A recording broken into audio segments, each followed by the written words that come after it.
la reine est confrontée à une crise royale alors que la Jamaïque envisage d'envoyer une lettre exigeant des réparations pour esclavage. La nation du Commonwealth est sur le point de demander à la Grande-Bretagne des milliards de livres de compensation pour le commerce atlantique des esclaves dans l'ancienne colonie britannique.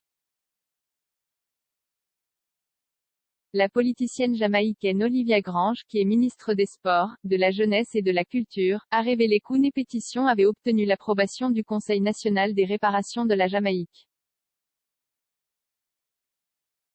Elle a ajouté qu'il sera déposé en attendant l'avis du procureur général et de 3 équipes juridiques. Le procureur général l'enverra ensuite à la reine. Elle a déclaré: Nous espérons une justice réparatrice sous toutes les formes que l'on pourrait attendre s'ils veulent vraiment garantir que nous obtenions justice des injustices pour réparer les dommages subis par nos ancêtres. Nos ancêtres africains ont été expulsés de force de leur foyer et ont subi des atrocités sans précédent en Afrique pour effectuer des travaux forcés au profit de l'Empire britannique. La réparation est bien en retard. La Jamaïque était une grande partie de la traite des esclaves, d'abord avec les Espagnols, puis les Britanniques après avoir été saisis par les Anglais en 1655. Des Africains ont été envoyés dans l'île des Caraïbes pour travailler dans des plantations de canne à sucre, de bananes et d'autres cultures qui ont fait fortune pour nombre de leurs propriétaires. On estime que 600 000 Africains ont été envoyés pour travailler dur en Jamaïque, selon la Bibliothèque nationale de la Jamaïque.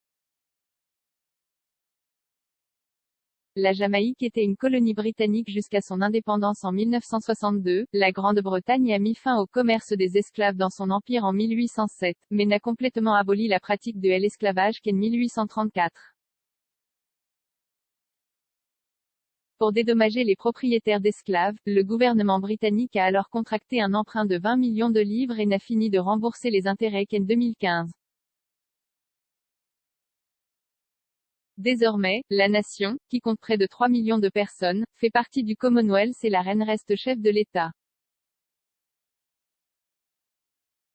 La nouvelle pétition en réparation est basée sur une récente motion privée du politicien jamaïcain Mike Henry, membre du Parti travailliste au pouvoir.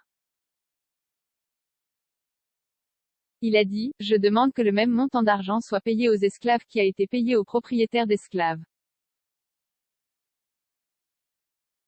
Je fais cela parce que j'ai lutté contre cela toute ma vie, contre l'esclavage mobilier qui a déshumanisé la vie humaine.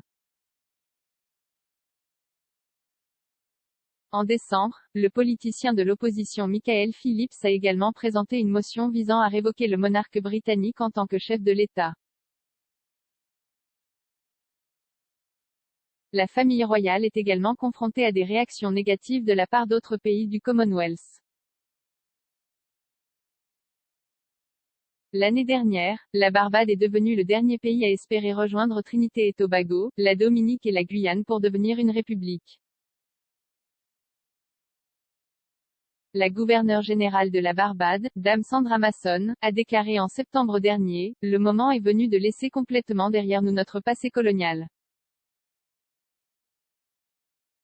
Cependant, la reine n'a montré aucun intérêt à se retirer de ses engagements royaux avec le Commonwealth.